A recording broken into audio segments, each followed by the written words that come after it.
بسم الله الرحمن الرحیم د آر ټي انګلیش اکیډمي چینل خو کتونکو السلام علیکم. زموږ د نن ورځې درس دی د انګلیسي الفبا توري او د پښتو تورو سره یې مشابهات.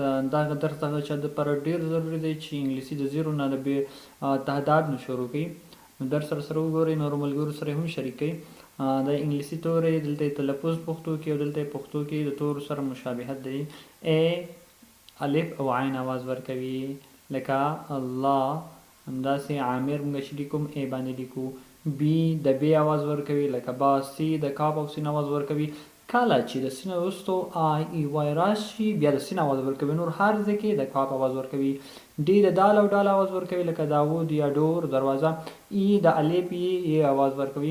بی ټکو ای اف د عربي فی اواز ورکوي لکه فاروق یا فواد. جی د جیم گاپ او ګي اواز ورکوي. اچ د ح او ه اواز ورکوي لکه حامد یا هدایت. آی د ی اواز ورکوي، عین اواز هم ورکوي.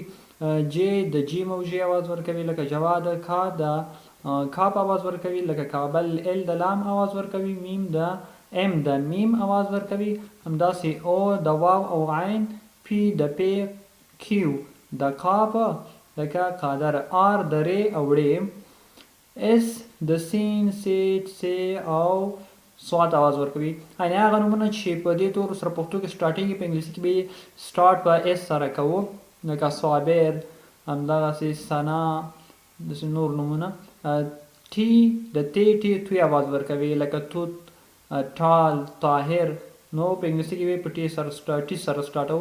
یو د عین او پیش اواز ورکوي لکه عثمان. وی د واو اواز ورکوي. ډبلیو د واو اواز ورکوي. ایکس د زی سین کاپ اواز ورکوي او بعضې وخت خپل اواز هم ورکوي ایکس.